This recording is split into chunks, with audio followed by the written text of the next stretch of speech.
Yeah, yeah. What's up, guys? Welcome back to the channel. This is your boy Jay Reed for Jay Reed's Love of Cars. So check this out. This is what we're going to be doing in this video. Someone had asked me in another video in the comments, they said, can you do a video to show a beginner how to drag race their car? We're going to do two videos. The first one I am going to do that I'm doing today is I am going to give you some pointers on how to drag race your foxbody Mustang with an automatic transmission. Then I'll probably be doing another video to show you how to do the same thing with the Corvette, because each one is a little different and requires a little bit different of a technique. So let's get right to it. Sun kind of going down a little bit, so it's not that hot. Okay. First thing what you want to do when you are drag racing your automatic foxbody Mustang is realize that your shit gonna be slower than someone with a stick shift. Why? Because you are probably working with the stock converter and you have an automatic. A stick shift car, most people that have those, they're gonna rev it up to at least 5K coming off the line. So that 60 foot is gonna be tremendous compared to yours. You will only be able to rev your car up with a stock converter to about 12 to 1500. So that right there will put you at a disadvantage. But there is a technique that you can use to help with that. I mentioned it in another video, but we're going to talk about it again as I talk through the entire process that a beginner will have to do when you are drag racing. So if you are drag racing your foxbody Mustang and it's an automatic, you will have to do the Aod Shuffle. And basically what this is, put my foot on the brake. So when you're racing, you're going to start with the gear with your car in first. And then when you get your RPMs up to, I'll say 5K or 5,500, you're going to shoot it up to drive and back to first. Just that quick. That's going to put it into second. Then once you get your RPMs back up to 5,055 again, you're going to put it in drive. That's going to get you into third. Now, the reason why you're doing it this way, make sure I put that in park. Now, the reason why you're doing it this way, if you don't, your car is not going to rev up to red line. It's just not going to do it, which means you're going to be leaving horsepower on the table. So the quickest way to improve your times with your Aod foxbody is to do the Aod Shuffle.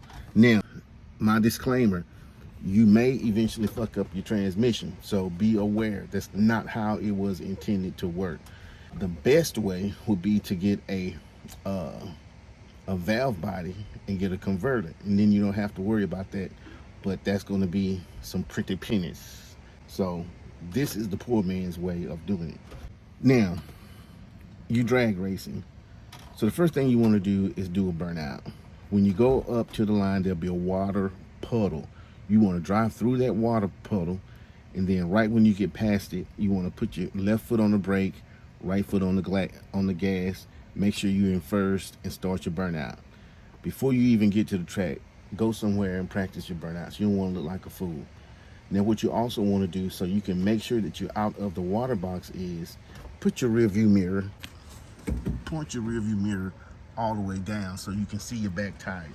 You want to be able to see your back tire so you know you're out of the water, and you can see if you're actually doing a burnout. That's very important. You want to do that. So once you get through doing that burnout, you want to watch your RPMs to make sure you're not redlining while you doing the burnout. I'm usually revving up to about 5,500 at the most. You know, if you can't get a burnout in first doing at around 5,500, then something wrong with your motor and you need to load it up and go back to the house. So once you do your burnout, you're going to pull up.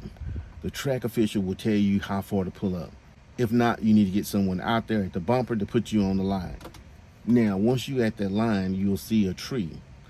If they asked you, do you want a full tree or do you want a pro tree, choose full tree. Take my word for it. Choose full tree. The difference between a pro tree and a full tree is the full tree, you're going to go through every bulb. Pro tree, you're going from the 2 yellow up top straight to the green. So you got to be on your toes. If they ask you, say full tree, they'll write it on your car. So the track official up that's working the tree, they'll know. Now what you want to do is slowly creep up to the line to where you light the top yellow bulbs. It's usually 2 bulbs on your side, 2 bulbs on his side, and then you got all the bulbs going down on each side. This is as basic as you can get. So you'll light those 2 bulbs. You'll slowly creep up, and then you'll light the second 2. Now let's take a step back. You are creeping up with your right foot on the gas pedal and the left foot on the brake. Learn how to do that if you don't know how to do it. The reason why you do this is you don't want to have to move your foot off the brake to the gas pedal. That's just going to slow you down. Now, once you've lit that second row of bulbs, those yellow lights will start to come on once the other guy has lit his second row of bulbs. You do not want to wait to leave on the green. If you do that, you are behind and you will get gap ties. Leave on the third yellow. It may not seem right, but that's what you need to do. By the time you react, by the time you actually roll and trigger the beam, it'll be too late. If you leave on the green, leave on the yellow. If you leave on the second yellow, you're gonna red light. If you mistime the third one, you're gonna red light. But the rule of thumb is to get the quickest reaction time is leave on the yellow light.